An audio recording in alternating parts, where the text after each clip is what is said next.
Thomas George is joining us. He's the portfolio manager of the ETF GRZZ, GRZZ. He joins us now, and welcome. But also, Thomas, you've been on the street. You were a very senior analyst at one of the big banks before becoming this portfolio manager. So you've got some great perspective here to share. But what are your thoughts these days?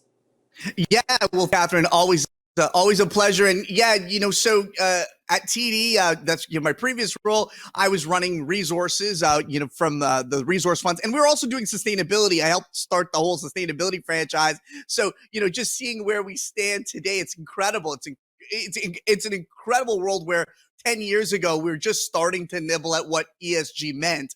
And now it's just almost like, in a lot of ways, from an institutional investor perspective, it's almost a guiding light in a lot of ways, right? This is double black diamond skiing for sure.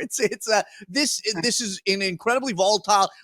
I've always been focused on growth investing. It's never been easy terrain because the value guys are easy. Oh, I just set it, forget it. This is a cigarette, but I'm sure it'll turn into a half cigarette one day, and we'll be great.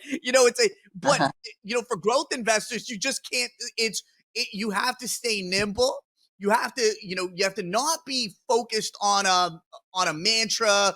You can't be a fundamentalist. You really have to just stay nimble, and that I think is an incredible place to be if you're an active portfolio manager. Not so incredible if you're buying an index, and I think that's something I'll talk more about, but that is something very important feature of the market that we think has changed.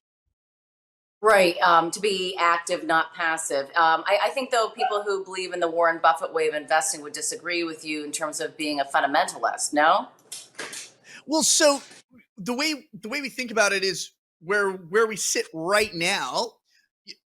To the fundamentalist view is always like, hey, listen, I can sit on this portfolio of companies that were great 20 years ago. That'll be great 20 years from now.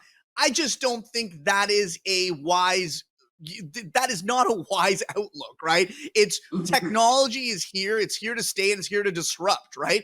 And that's where we think the Warren Buffett, if the traditionalists, I'm not saying value doesn't matter. We are growth focused on value, but traditionalists have a problem in the sense that they're anti-technology, right? They just can't simply get their heads around how things move so quickly, and that's where they'll stumble. Got it. And we are going to delve into some of the areas that you're really focused in on. But before we get to that, I mean, the fact that you described the market as a double black diamond, why?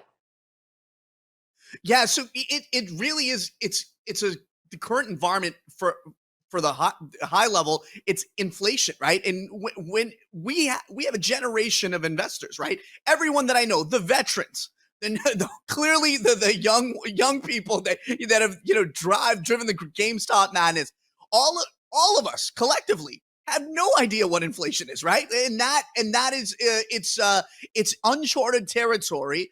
And by definition, uncharted territory, especially inflation, just, looking back a little bit, it doesn't make for a great mix in terms of managing funds for set it and forget it, right? And I'm going to talk specifically around the whole index fund mantra, right?